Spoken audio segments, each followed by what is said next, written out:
اس کائنات میں خدا نے انسان کو اس زمین پر اپنا خلیفہ بنایا ہے، نائب بنایا ہے، یعنی بہت بڑا مقام دیا ہے انسان کو۔ اگر انسان اس مقام کو سمجھے تو اس زمین پر خدا نے اپنا خلیفہ بنایا ہے۔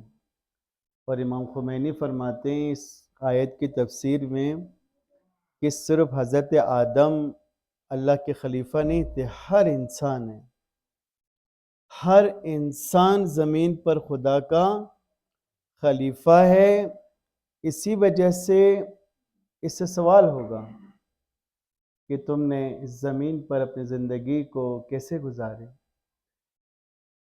تمہارے اطراف میں یا جن سے تمہارے تعلقات تھے یا جو تمہارے زیر ماتحت تھے ان کے ساتھ تم نے کیسا سلوک کیا۔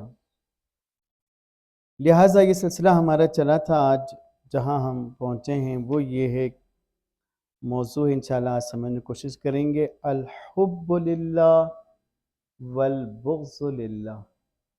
یہ آپ سمجھ لیں کہ ایک بہت ہی مضبوط بنیاد ہے انسانی زندگی کا۔ اگر انسان خدائی راستے کو اپنانا چاہتا ہے، الہی راستے کو اپنانا چاہتا ہے، تو یہ ایک بنیادی نقطہ ہے کہ انسان کی محبت بھی اللہ کے لیے ہو، انسان کی نفرت یعنی بغض بھی اللہ کے لیے ہو، اللہ کے خاطر ہی محبت کرے، اللہ کے خاطر ہی نفرت کرے۔ اب محبت اور نفرت، بغض رکھنا یا محبت رکھنا، یہ انسان کی خلقت میں ہے، فطرت میں خدا نے رکھا ہے، یہ سیکھا نہیں جاتا ہے کہ میں نے کس سے محبت کرنا ہے تو پہلے مجھے سیکھنا ہوگا کہ محبت کیسے کرتے ہیں، ایسا نہیں ہے۔ یا کسی سے بغض رکھنا ہے تو نفرت کرنا ہے تو نفرت پہلے میں پڑھوں نفرت کیا ہوتا ہے پھر میں کسی سے نفرت کرنے لگوں، ایسا نہیں ہوتا ہے یہ۔ یعنی کہ یہ انسانی جذبات کا حصہ ہے، خلقت کا، فطرت کا حصہ ہے۔ سیکھنا کیا ہے ہم نے؟ سیکھنا ہے کہ اس جذبے کو کہاں استعمال کرنا ہے، یہ سیکھنا ہے۔ کیسے کرنا ہے، یہ سیکھنا ہے۔ کس سے کرنا ہے، یہ سیکھنا ہے۔ بات سمجھ میں آ رہے ہیں نا؟ حب اور بغض، محبت اور نفرت تو ہمارے اندر موجود ہے، یہ دونوں صفت ہے، دو صفتیں ہیں، یہ پہلے سے موجود ہے، یہ نہیں سیکھنا ہے، یہ تو ہے۔ سیکھنا یہ ہے کہ یہ کیسے کرنا ہے، کب کرنا ہے، کس سے کرنا ہے، یہ سیکھنے کی ضرورت ہے۔ ورنہ ہم جیسے اور بہت سارے ہماری انسانی صفات کا غلط استعمال کرتے ہیں، ان دونوں کا بھی غلط استعمال کریں گے۔ جب ان دونوں کا غلط استعمال کریں گے تو ہم غلط راہ پہ نکل جائیں گے۔ دیکھیں، وہ نقطہ یاد رکھیں کہ انسان پہلے خود کو پہچانے گی، تو خود کو پہچاننے میں یہ بات بھی شامل ہے۔ محبت اور نفرت یہ انسانی فطرت میں ہے، خلقت میں موجود ہے۔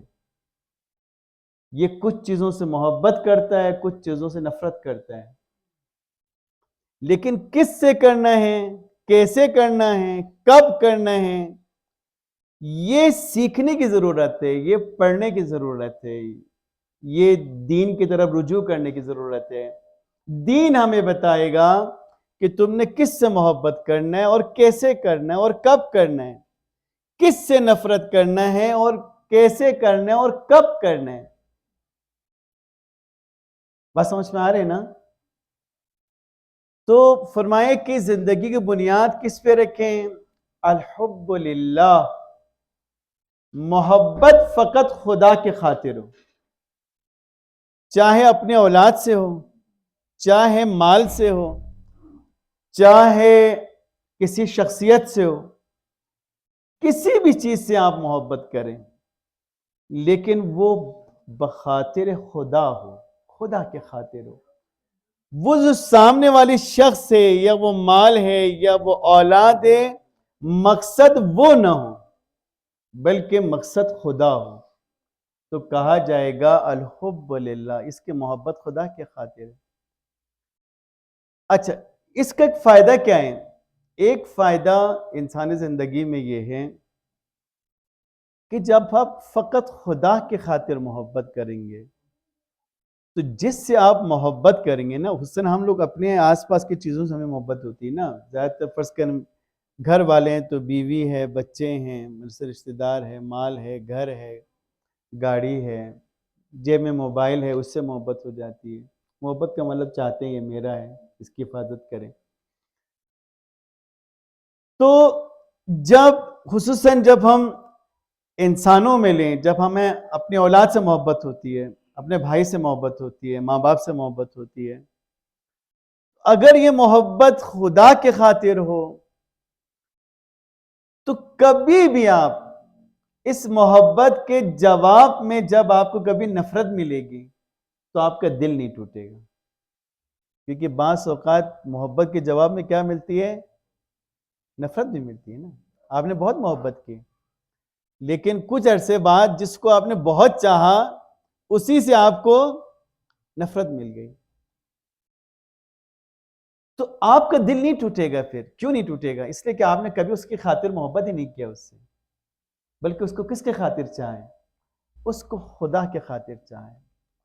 اس کا اجر آپ نے خدا سے چاہا ہے، سامنے والے سے چاہا ہی نہیں ہے۔ بہت مشکل ہے، اچھا ہی ہے، اتنا آسان نہیں ہے یہ بات۔ ہاں، یہ اتنا آسان نہیں ہے یوں اپنے آپ کو بنانا۔ بس سمجھ میں آ رہے ہیں کہ میں نے اس دن بیچ میں ایک مثال دی تھی نا آپ کو کہ یہ حقیقت ہے کہ پہلے تو آپ وہ مثال فتح مکہ ہوا نا، مکہ فتح ہوا، ابو سفیان جیسے اسلام کے جڑوں پہ نکلا ہوا دشمن موجود تھا نا ادھر، اس کی بیوی ہندہ جس نے سید الشہداء حضرت حمزہ کا کلیجہ چبایا موجود تھی، اس کے علاوہ بہت سارے اور مسلمانوں کے قاتلین جنگوں میں جنہوں نے قتل کیا وہ موجود تھے، لیکن پیغمبر نے جب انہوں نے ہتھیار پھینک دیا اور طلب بخشش کی نگاہ سے دیکھا پیغمبر کو کہ اب ہم چھوڑ چکے ہیں، تو پیغمبر نے سب کو معاف کر دیا، سب کو معاف کر دیا۔ آپ اور ہم تو یقینی بات ہے، میں اس دن بھی کہا کہ اس منزل پہ تو کبھی نہیں پہنچ سکتے، کیونکہ اس کے لیے تو قرآن کی آیت نازل ہوئے نا، الم نشرح لک صدرک، پیغمبر آپ کے سینے کو تو ہم نے کشادہ کیا ہے۔ حضرت موسیٰ نے دعا میں مانگی، رب شرح لی صدری، اے اللہ تو میرے سینے کو ذرا کشادہ کرو۔